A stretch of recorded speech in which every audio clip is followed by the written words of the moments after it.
அப்போ பேசும்போது நிறைய பேர் சொல்லிக்கிட்டு இருந்தாங்க, இந்த மாதிரி குடும்ப அரசியல், வாரிசு அரசியல் அப்படின்லாம் சொல்லிக்கிட்டு இருந்தாங்க.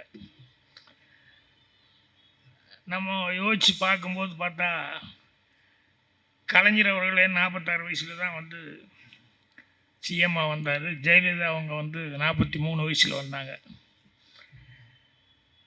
இந்த பரூக் அப்துல்லா அவருடைய மகன் உமர் அப்துல்லா 39 வயசுலேயே சிஎம் ஆகிட்டார். என்ன, அவர் பையங்கிற ஒரே காரணத்தினால. அதே மாதிரி வந்து முலாயம் சிங் யாதவ், அவருடைய பையன் அகிலேஷ் யாதவ், அவர் வந்து 38லேயே சிஎம் ஆகிட்டார். எதையா நீ குடும்ப அரசியல்னு சொல்கிற? எங்கள் ஆளுக்கு வந்து அரசியலுக்கு வர்றது எத்தனை வருஷமாச்சு? எவ்வளோ சின்ன வயசுலேருந்து அவர் கழகத்தில் வந்து அதுக்காக பாடுபட்டு, அதுக்காக போய் அதை வளர்த்துறதுக்காக சைக்கிள் எடுத்துகிட்டு போய் ஊர் ஊராக சுற்றி எவ்வளோவெல்லாம் அவஸ்தைகளை பட்டு, அதுக்கப்புறம் ஒரு கல்யாணம் முடிச்ச நேரத்தில் கல்யாணத்தில் கூட சந்தோஷமாக இருக்க முடியல. புது மாப்பிள்ளை மிஸ்ஸால் உள்ளே போக வேண்டி வந்தது. அந்த மாதிரி கஷ்ட நஷ்டங்கள் எல்லாம் அனுபவித்து எவ்வளவு போராட்டங்கள். அவர் என்றைக்காவது வந்து நம்ம உடனே சிஎம் ஆயிரணும்னு நினைச்சாரு? நினைக்கவே இல்லை. கலைஞரும் அவருக்கு அனுபவமாகட்டும், இன்னும் எங்கூட இருந்து எல்லாத்தையுமே பார்த்து தெரிஞ்சுக்கிட்டோம் அப்படின்னு சொல்லிட்டு அவரும் பொறுமை காத்தார். அதை விட நம்ம தளபதி அவர்களும் வந்து அவ்வளோ தூரம் பொறுமையாக இருந்தாங்க. ஸோ இவ்வளவு இதுக்கு அப்புறம் 67 வயசில் வந்து அவர் சிஎம்மாக வர்றதை வந்து குடும்ப அரசியல்னெல்லாம் நான் கூசாமல் சொல்கிறாங்க அப்படின்னா, இதுக்கு மேலே எப்படி பொறுமையாக இருப்பாங்க ஒருத்தர்? இதுக்கு மேலே எப்படி அனுபவப்பட முடியும் அப்படிங்கிறது எனக்கு புரியல. ஏன்னா அவங்களெல்லாம் பாரு, அது பார்த்தா அப்பட்டமாக தெரியலையா? வந்துட்டோன்னு உடனே பையனை கூப்பிட்டு உட்கார வைக்கணும், அதை பண்ண இதை பண்ணணும்னு நினச்சது. அதே மாதிரி நிறைய விஷயங்கள் அவங்க விமர்சனம் பண்ணும்போது சில விஷயங்கள்லாம் பார்த்தோம்னா, எனக்கு நான் எம்ஜிஆரை பற்றி செய்திகள் வரும்போது, ஒரு தடவை அவர் காரில் வரும்போது ஒரு ஹஸ்பண்ட் ஒய்ஃபு கணவன் மனைவி நைட்டில் தள்ளிட்டு வந்துட்டு இருந்தாங்க சைக்கிள். அவர் நிறுத்தி, என்ன பஞ்சரா இல்லை டயர் ஏதாவது பிரச்சனையாக கேளுன்னு. அதெல்லாம் ஒன்றும் இல்லை. பின்னையே ஒய்ஃபு கூப்பிட்டு தள்ளிட்டு போயிட்டீங்க? இல்லைங்க, டபுள்ஸ் போனால் போலீஸ் பிடிச்சிக்குவாங்க அப்படின்னு. உடனே அன்னையிலேருந்து புருஷன் கொண்டாடி டபுள்ஸ் போனால் போலீஸ் பிடிக்கக்கூடாதுன்னு சட்டத்தை போட்டார். எல்லாருமே பெண்களுக்காக எந்த அளவுக்கு அவர் வந்து அக்கறை எடுத்துக்கிட்டாரு அப்படின்னு சொன்னால், இங்கே வந்து இன்றைக்கி விமர்சனம் பண்ணுறவங்க ஃப்ரீ பஸ் பாஸ் கொடுக்கறதுலேருந்து 1000 ரூபா உரிமைத்தொகை கொடுத்து எத்தனை பேர்த்துக்கு, குறவன் அந்த சமுதாயத்துக்கு, ஈழர் அகதிகளுக்கு, இத்தனை பேர்த்துக்கும் அவர் என்னென்னலாம் பெண்களுக்காக அக்கறை எடுத்துக்கிட்டு பண்ணிகிட்டு இருக்காரு அப்படின்னு சொல்லும்போது, அதையும் வந்து கமெண்ட் பண்ணுறாங்க. அதில் அன்பா அப்பா அப்படின்னு சொல்லி சொன்னோம்னா, என்னது அப்பான்னு கமெண்ட் பண்ணுறாங்க அப்படின்னு சொல்லி. அதாவது நாகரிகம் அப்படின்னு தெரியாமல். ஏன்னா இங்கே நம்ம மண்ணுக்குன்னு ஒரு பாரம்பரியம் இருக்குது, பண்பாடு இருக்குது. அந்த பண்பாடு பாரம்பரியத்தில் வந்து தான் அறிஞர் அண்ணா அவர்கள் வந்து மாற்றான் தோட்டத்து மல்லிகையும் வணக்கம் அப்படிங்கிறத வந்து அவர் சொன்னார். அதே மாதிரி எம்ஜிஆர் அவர்களை வந்து எவ்வளவு கடுமையாக விமர்சனம் பண்ணிகிட்டு இருப்பார். சினிமாவிலையும் சரி, அரசியலையும் சரி. அப்படி அவர் ஒரு பத்திரிகை ஆசிரியர், நடிகர். ஆனால் அவர் வந்து உன் வீட்டில் சாப்பாட்டுக்கு உழ வச்சுட்டு அரிசிக்கு தைரியமாக நீ போய் எம்ஜிஆர் வீட்டு கதவை தட்டலாம் அப்படின்னு சொல்லி இவருக்கு நேர ஆப்போசிட்டாக தான் எல்லாமே பேசுவார். ஆனால் அந்த விஷயத்தில் வந்து அவ்வளோ அதை மறைக்க முடியாத உண்மை இல்லையா, அதை செஞ்சார். அதே மாதிரி நம்ம கலைஞர் அவர்களே எம்ஜிஆருக்கு கம்போசிங் பாட்டு உட்காந்துருக்கும்போது வாரிசார் முதல் லைன் எழுதிட்டார், நான் அளவோடு ரசிப்பவன்னு. அப்புறம் பார்த்தா அடுத்த லைன் வரல, கலைஞர் உள்ளே வர்றாரு. என்னென்ன இல்லை, அவருக்கு தான் பாட்டு எழுதிட்டுருக்கேன், நான் அளவோடு ரசிப்பவன் எழுதிட்டேன், அப்புறம் என்ன தெரியலன்னா எதையும் அளவின்றி கொடுப்பவன் எழுது அப்படின்னாரு. அதுதானே எம்ஜிஆர் கேரக்டர் அப்படின்னாரு. ஸோ இந்த மாதிரி வந்து உண்மையை வந்து எப்பவுமே மறைக்காமல் ஓப்பனாக வந்து எல்லாம் சொல்லிக்கிட்டு இருந்தாங்க. அதை நீ பாராட்டலைனாலும் கூட பரவாயில்ல, அதை வந்து அப்பா அப்படின்னு சொல்கிறத வந்து அந்த குழந்தைய பிரியமாக நமக்கு செஞ்சதுக்காக நம்ம செய்கிறத வந்து விமர்சனம் பண்ணுறது அப்படிங்கிறது வந்து ரொம்ப ரொம்ப ஒரு நாகரிகமற்ற, அது எப்படி சொல்கிறதுன்னு தெரியல. தப்பாக போஸ் வெங்கட்னா வேறு மாதிரி சொல்லியிருப்பார், இல்லை முன்னால் பேசினவர்னா வேறு மாதிரி பேசியிருப்பார். அவ்வளோ கஷ்டமாக இருக்குது அவங்களுக்கு தான் இது பண்ணும்போது. இன்றைக்கி முதலையும் சாப்பாட்டு பிரச்சனைக்கு வரும்போது இந்து கோயில்கள் எல்லாம் வந்து எல்லாத்துக்கும் அன்னதானம் வழங்கப்பட்டுருக்கு அப்படின்னா மரியாதைக்குரிய சேகர் பாபு அவரை பார்க்கும்போதெல்லாம் எனக்கு தெனாலிராமன் தான் ஞாபகம் வரும். என்னென்னா தெனாலிராமன் எல்லாத்துக்கும் கடன் கொடுப்பாரு அப்படின்னு சொல்லி அரசருக்கு கேள்விப்பட்டிருக்காங்க. என்ன எல்லாத்துக்கும் கடன் கொடுக்குறியாமா நீ அப்படின்னு சொல்லி கேட்கும்போது, ஆமாம் கடன் கொடுக்கும்போது ஒரு கண்டிஷன் போடுவாருன்னா என்னென்னா, அரசர் ஒருவேளை அவருக்கு ஏதாவது ஒன்று ஆகிப்போச்சுன்னா உடனே பணத்தை திருப்பி கொடுத்துடணும் அப்படின்னு. இவருக்கு புரியல அரசருக்கு. ஏன் நீ கடன் கொடுக்கறதுக்கும் அவருக்கு எதாவது ஒன்று ஆகிப்போச்சுன்னா உடனே பணம் திருப்பி கொடுன்னு சொல்கிறதுக்கு என்னையும் அர்த்தம், நான் ஒத்துக்க மாட்டேன். அப்புறம் தான் தெனாலிராமன் சொன்னாரான், இல்லை அரசரை அப்படி சொல்லி கொடுத்தா தான் அரசருக்கு என்றைக்கும் எதுவுமே ஆகக்கூடாது, கடைசி வரைக்கும் அவர் நல்லா இருக்கணும். டெய்லி எந்திரிக்கும் போதெல்லாம் அவன் அப்படி தான் கும்பிட்டுக்குவான்னா. அதனால் சேகர் பாபு பொறுத்த வரைக்கும் அந்த மாதிரி ஒரு கேரக்டர். அவரை எவ்வளோ விசுவாசமாக இருக்க முடியுமோ, எவ்வளோ அவங்கெல்லாம் சொன்னாங்க இல்லையா, சொல்லிட்டாங்கன்னா அந்த சொன்னபடி செய்வாங்க, அந்த டைம்னா அந்த டைமுக்கு செய்வாங்க அப்படின்னு சொல்லிட்டு அந்த விஷயத்தில் வந்து சேகர் பாபு அவர்கள் அவ்வளோ கரெக்டாக இருந்துருக்காரு. நிறைய பேர் சொல்லிட்டு இருந்தாங்க இல்லையா, வீட்டுக்கே போகிறது இல்லையா, என்ன இவங்கள மாதிரி ஆட்களுக்கெல்லாம் வீட்டுக்கு போகிறதுக்கான டைமுகளே இருக்காது. அந்தளவுக்கு அவங்க வேலை பார்த்துருக்காங்க. நான் பாக்கிய புக்குன்னு எழுதும்போது ஒரு விஷயம் சொல்லியிருந்தேன். என்னென்னா, எந்த ஒரு பிரச்சனை எந்த ஒரு விஷயமா இருந்தாலும் நீ உன்னோட ஏங்கிளில் பார்க்காத அப்படிங்கிற மாதிரி சொல்லி ஒரு மேட்ரு சொல்லியிருந்தேன். என்ன அப்படின்னா, நான் ஸ்கூல்லேருந்து வந்துட்டு இருக்கும்போது அப்போ எனக்கே ஒரு 13 வயசு 12 வயசு அவ்வளோதான் இருக்கும். ஸ்கூல்லேருந்து வந்துட்டு இருக்கும்போது ஆப்போசிட் சைடில் ஒரு பையன், சின்ன பையன், அவனுக்கு ஒரு 6 வயசு தான் இருக்கும், 6-7 வயசு, எனக்கு ஒரு 13-14 வயசு இருக்கும். அந்த பையன் ரோடு நடந்து வந்துட்டு இருக்கிறான். அவன் ஏதோ பாட்டெல்லாம் பாடிட்டே வந்துட்டுருந்தான். நான் அதை பார்த்து சந்தோஷமாக சிரிச்சுட்டே வந்துட்டுருந்தேன். திடீர்னு அந்த பையன் என்ன பண்ணான்னா, ஒரு லாரி இப்படி குறுக்கால போச்சு. போன உடனேயுமே இந்த பையன் இந்த சைடுக்கு வரணும், அவங்க வீடு இந்த சைடு, அந்த பக்கம் வந்துட்டு நான் பார்த்துட்டே இருந்தேன். லாரி இப்படி போனோன்னா இந்த பையன் குடுகுடுன்னு ஓடியான்ட்டான். இப்படி இருந்து பஸ்ஸு வந்துருச்சு. இப்போ இந்த பையன் ஓடி வந்தான், பஸ்ஸு பிரேக் அடித்தான், இருந்தால் கூட பட்டு அந்த பையன் மேலே சக்கரை இதாகிடுச்சு. நான் பார்த்துட்டு பதறி போய் இங்கேருந்து ஓடுறேன்.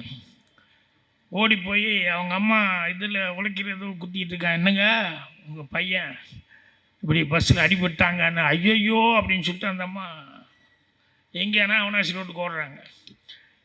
ஒன்று அவங்க தம்பி அவங்க அண்ணன் எல்லாம் எங்கூட படிக்கிறவங்க இல்லையா, ஸோ அவங்ககிட்ட சொல்லலான்னு சொல்லிட்டு அவங்க அண்ணனை தேடிட்டு போனேன்.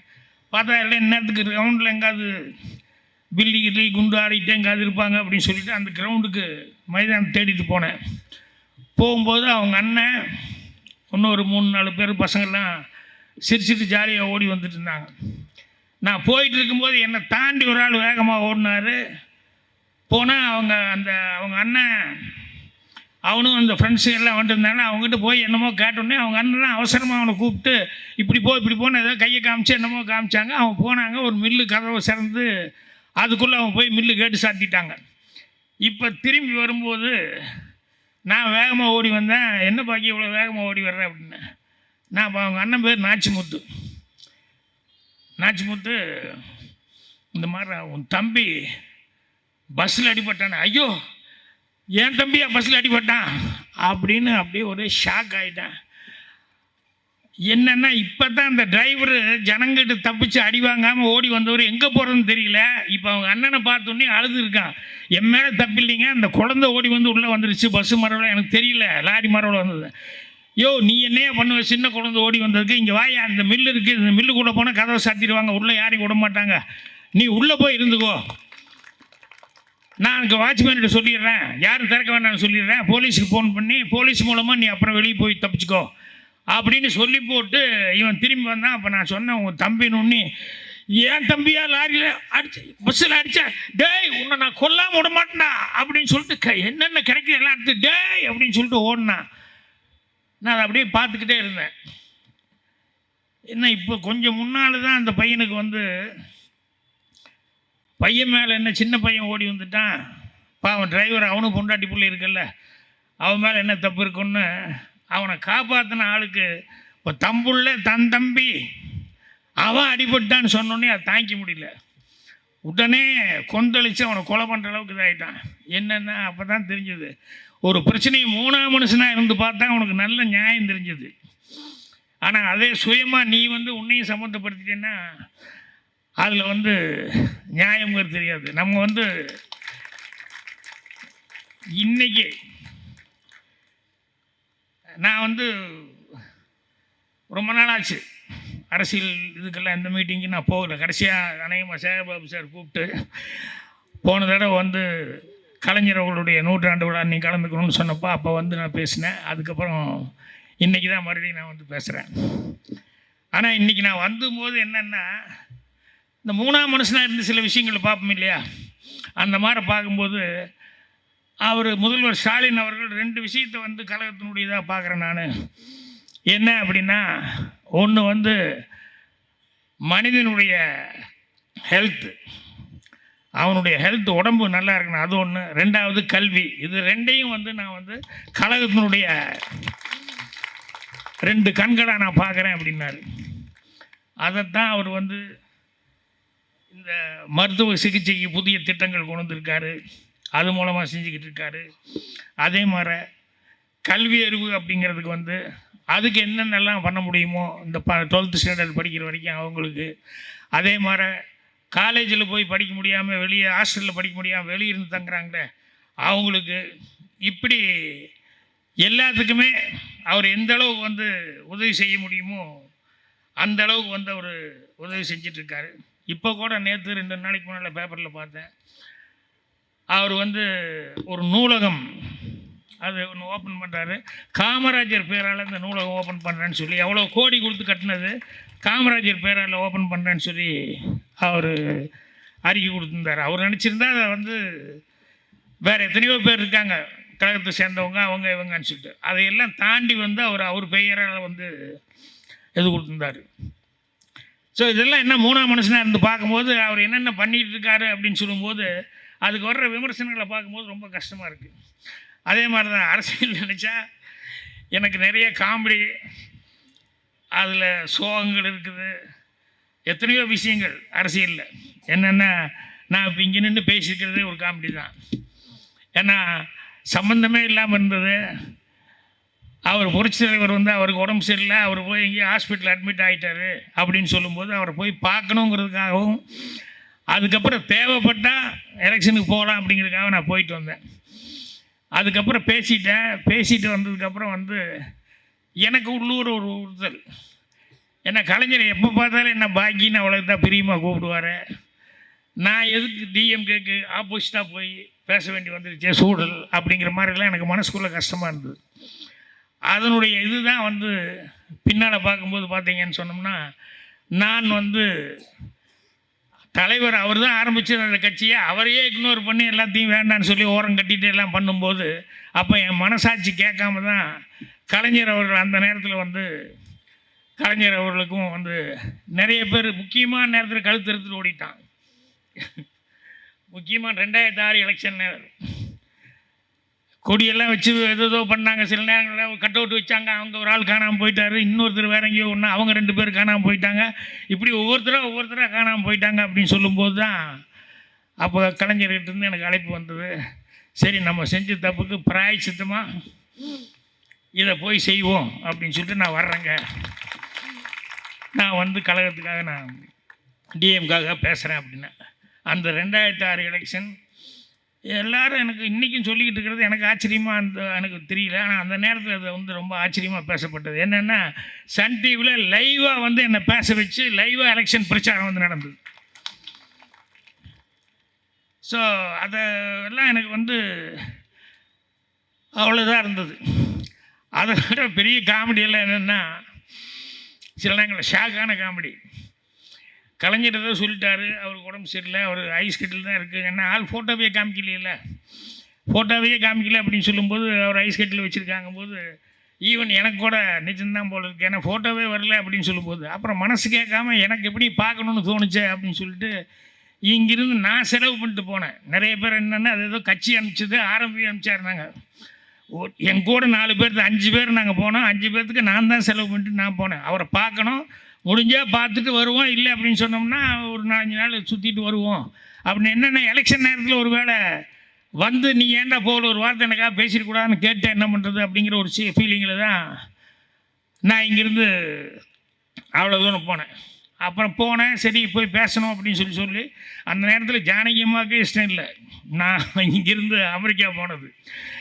இங்கிருந்து நான் அமெரிக்கா போகும்போது என்னை பார்க்கவே விடமாட்டேன்ட்டாங்க. ஏன்னா ஆரம்பிக்கிட்டேருந்து ஃபோனு அவளுக்கு அவர் ஏதோ ஒரு ஃபீலிங்கு. அப்புறம் நான் சொன்னேன், அம்மா நான் திரும்பி போய்வேன், பாக்யராஜ்கிட்ட உடனே பத்திரிக்காரங்க அப்போ எம்ஜிஆரை பார்த்தியா அப்படின்னு. இல்லைங்க நான் பார்க்கலன்னா, பாக்யராஜ் போயே பார்க்கலன்னா அப்போ எம்ஜிஆர் கன்ஃபார்ம்டாக இல்லைன்னு ஆகி போகும். ஸோ தோக்கிறதுக்கு நான் தான் முக்கியமான காரணம். அதனால் நான் அமெரிக்கா விட்டு போகல, அமெரிக்காவிலே இருந்துட்டு அப்புறம் நான் போய்க்கிறேன் அப்படின்னு சொல்லிட்டு வந்துட்டேன். அதுக்கப்புறம் வேறு யாரோ ஒன்று சொல்லி என்ன பைத்தியமா அப்படின்னு அந்த அம்மாவை திட்டி அதுக்கப்புறம் என்ன அனுப்பிச்சி விட்டு ஒரு 6 நாள் தான் இருக்குது, போயிட்டு வாங்க அப்படின்னு. அப்போ போய் ஜனங்கிட்ட வந்து அவங்க நம்பரும் கரெக்டாக சொல்லணுமே அப்படின்னு சொல்லிட்டு போகும்போது, இல்லை அவர் உயிரோடு இருக்கார், நான் போய் பார்த்தேன், பால் குடித்தார், என்ன உட்காருன்னு சொன்னார், பேசுகிறதுக்கு மட்டும் கொஞ்சம் சிரமப்படுறாரு அப்படின்னு சொல்லும்போது ஒரு சில இடங்களில் வந்து ஜனங்களுக்கு நம்பிக்கை அப்படிங்கிறதுக்காக வந்து என்னை அறியாமல் அப்போ தான் எனக்கு குழந்தை பிறந்திருக்கு, பிறந்தேன், என் குழந்தை மேலே சத்தியமாக நான் பார்த்துட்டு வந்தேன் அப்படின்னு சொல்லி சொன்னேன், ஜனங்களுக்கு நம்பிக்கை வரணும்னு.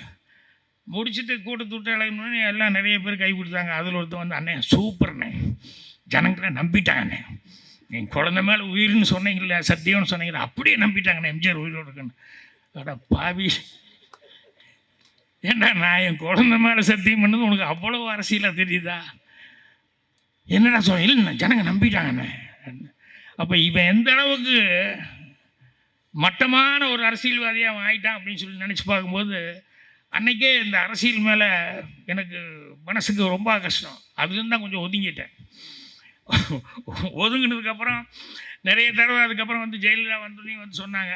நான் சொன்னேன், அப்பா நெருப்பு ரொம்ப பக்கத்தில் போனாலும் சுற்றும், ரொம்ப தூரமாக இருந்தாலும் அந்த கதகதப்பு இருக்காது, அதனால் நான் இப்படியே இருந்துக்கிறேன், பெட்டர்ப்பா அப்படின்னேன். முடிஞ்ச வரைக்கும் அவர் வந்து இறந்துட்டார். அவர் நடராஜ் அவர்கள் வந்து வாங்க வாங்க வாங்கன்னு சொல்லி கூப்பிட்டாரு. வேண்டாம் நான் இப்படியே இருந்துக்கிறேன், ஆரம்பியெல்லாம் வந்துட்டார் அப்படின்னு. அவருக்கு அதுதான் என் தொழில், அவர் வருவார், எனக்கு வேறு தொழில் இருக்குது, நான் அதை பார்த்துக்கிறேன், என்னை விட்டுரு அப்படின்னேன். இல்லை உங்களுக்கு கிடைக்கிற மரியாதையே வேறு, நீங்கள் வாங்கண்ணே. வேண்டவே வேண்டாம் விட்டுரு அப்படின்னேன். ஏன்னா எனக்கு தெரியும், அங்கே நான் போகும்போது டெய்லி டிவியில் பார்க்குற மாதிரி பார்த்துனுமே இப்படியே கும்பிட்றான். அந்த அம்மா அங்கே இருக்கும்போது இங்கேருந்தே விழுகுறான், ஒருத்தர் சூடம் கொளுத்துறான். இப்போ நான் போய் உள்ளே சேர்ந்துருந்தேன்னு வைங்களேன், இந்த அம்மா உள்ளேருந்து வரும்போது பொத்துன்னு அத்தனை பேர் விழுந்து நான் ஒருத்தன் மட்டும் பேசாமல் நின்றுருந்தேன்னு வெய்ய, எப்படி இருக்கும் அந்த அம்மாவுக்கு? ஏன்னா ஏனைய பாளையக்கோரர்கள் எல்லாமே பணிஞ்சிட்டாங்க, நீ ஒருத்த மட்டும் இந்த அம்மா கடுப்பாகாது? வேண்டவே வேண்டாம், நான் இப்படி இருந்துக்கிறேன் அப்படின்னு சொல்லிட்டு அதுக்கப்புறம் நான் போகல. அதுக்கப்புறம் எனக்கு என்னென்னா, கலைஞர்கிட்ட போனோம், ஜெயிச்சார், ரொம்ப சந்தோஷமாக இருந்தது. அவர்கிட்ட எப்போ போனேன், ஏன்னா கலைஞர்கிட்ட இருக்கிற மரியாதை நிறைய பேர் சொல்லுவாங்க. எம்ஜிஆர் முதல்வராக இருக்கும்போது என்னுடைய சினிமா இதுக்கு நான் வந்து மியூசிக் போடுறேன், கலைஞர் வருவார், நீங்கள் வருவீங்களா அப்படின்னா, விஜயகாந்த் படத்துக்கு. இதில் என்ன இருக்குன்னு, இல்லை எம்ஜிஆர் சிஎம், அவர் சினிமாவில் சிஎம்மாக இருக்கிற வரைக்கும் அவர் அப்படி இருக்கட்டும் ஐயா, நான் கலைஞர், எனக்கு எழுத்தாளர் அவர் பிடிக்கும், அதனால் நான் போகிறேன் அப்படின்னு சொல்லிட்டு ஃபோட்டோ எடுத்து போடுவாங்க. ஃபோட்டோ போட்டுமே, அதனால் என்ன அப்படின்னு. அதே மாதிரி என்னுடைய திரைப்படங்கள் போகிறான், கலைஞர் அவர்களை வந்து நான் போய் கூப்பிடுவேன், அவசியம் நீங்கள் வரணும் அப்படின்னு சொல்லிட்டு. இது நம்ம எல்லா படத்துக்குமே நான் கலைஞரை கூப்பிட்ருக்கேன், கலைஞர் வந்து நம்ம மனதார பாராட்டியிருக்காரு.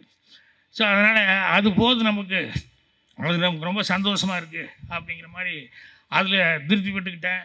இப்போ வந்து இவர் சேகர் பாபு அவர்கள் வந்து கூப்பிடும்போது உண்மையிலேயே மரியாதைக்குரிய முதல்வர் ஸ்டாலின் அவர்கள் எந்த அளவு செஞ்சிட்ருக்காரு அப்படின்னு சொல்லும்போது அதுக்காக தான் நான் வந்து இல்லை நான் அவசியம் வர்றேன் அப்படின்னேன்.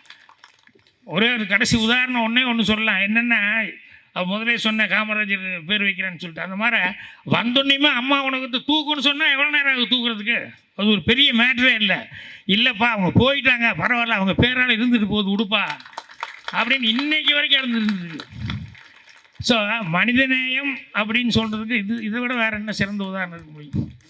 ஸோ அந்த அளவுக்கு இருந்துட்டுருக்காரு. ஸோ இன்றைக்கி வந்து சமூக நீதி, மொழிப்பற்று, சுயமரியாதை, மாநில சுயாட்சி இதெல்லாம் தான் வந்து கழகத்தினுடைய 4 தூண்கள் மாதிரி அப்படின்னு சொல்லிட்டு உண்மையிலேயே அவர் இந்த அளவுக்கு அவர் வந்து சிறப்பாக செயல்பட்டுருக்கிறது அப்படிங்கிறது வந்து எனக்கு மனசார அது மேலே ஒரு அதை வந்து மனிதநேய விழாவில் வந்து மனசார அதை பாராட்டி 2 வாரத்தை பேசணும் அப்படின்னு சொல்லி தோணுச்சு. அதனால் நான் வந்தேன். அதே மாதிரி உங்களையெல்லாம் வந்து எம்ஜிஆர் சொல்கிறது தான் ஞாபகம் வரும். என்னென்னா அவர் சொல்லுவார், இந்த டிஎம்கே இதை வந்து சொல்லுவார், அப்போல்லாம் சொல்லுவாங்கள்ல இந்த மாதிரி எம்ஜிஆர் அப்படின்னு சொல்லி சொன்னாலே இந்த விசில் அடித்தாங்க குஞ்சுக்க அப்படி இப்படின்னா கிண்டல் அடிச்சுட்டு இருப்பாங்க. அந்த காலத்தில் 50 வருஷம் 60 வருஷம் முன்னாலேயே அதெல்லாம் வரும். அப்போல்லாம் எம்ஜிஆர் என்ன சொன்னாருன்னா, எப்பா நான் ஒரு தடவை ஏதோ ஒன்று தவறி ஏதோ வார்த்தை சொல்லிட்டேன் என்னமோ ஒன்று, அந்த அவருக்கு அவர் என்ன செய்யணுமோ ஜனங்கள்லாம் நீங்கள் செய்யுங்கன்னா உடனே மைக் ஆஃப் பண்ணி இது ஆஃப் இதாக இருக்கட்டும், ஆஃப் த ரெக்கார்டு அப்படின்னு சொல்லி போட்டு அப்புறம் எனக்கு ஏய் டிஎம்கேக்காரங்களை பற்றி உனக்கு தெரியாது, எனக்கு நல்லா தெரியும். ஏன்னா அவன் எனக்கு ரசிகனாக இருந்துவேன், இன்னும் எனக்கு ரசிகனாக இருப்பான், ஆனால் தொண்டனாக இருக்க மாட்டான். அதனால் நீ எனக்கு ரசிகன்னு சொல்கிற வரைக்கும் உன் படம் எல்லாருமே ரசிச்சுட்டு இருப்பாங்க. நீ தொண்டேன்னு சொன்னையோ அவனும் படம் பார்க்க மாட்டான், வீட்டில் இருக்கிற பொண்டாட்டி பிள்ளைகளையும் படம் பார்க்க விட மாட்டான். அதனால் நீ பாட்டில் நீ சினிமா இருக்குது, இதை பிடிக்கிறதுக்கு நான் அவ்வளோ கஷ்டப்பட்டேன், நீ இவ்வளோ சீக்கிரமே வந்து பிடிச்சிட்டேன், அதனால் இதை பார்த்து இது பண்ணிக்கணும். அப்போல்லாம் நான் ஆச்சரியப்பட்டுக்கிட்டு இதே தான் சொல்லிக்கிட்டு இருப்பேன் என் நண்பர்கள் எல்லாத்திட்டையுமே. என்னென்னா கதை எழுதுகிறாரு, அவருக்கு வந்து டைலாக்ஸில் வந்து அவர் தான் ஓகே பண்ணுவார், பாட்டு எழுதுது அவர் தான், எடிட்டிங் அவருக்கு தான் நாலேஜு, ஃபைட்டில் வந்து கெட்டிக்காரத்தனமாக ஃபைட் எடுக்கிறாரு, அப்புறம் எல்லா நாலேஜும் அவருக்கு இருக்குது சினிமாவில். இந்த நாலேஜ் அந்த நாலேஜும் இல்லை. அவர் படத்தில் பார்த்தீங்கன்னு சொன்னோம்னா செட் அப்படி இருக்கும், எல்லாமே அவ்வளோ பிரமாதமாக இருக்கும்.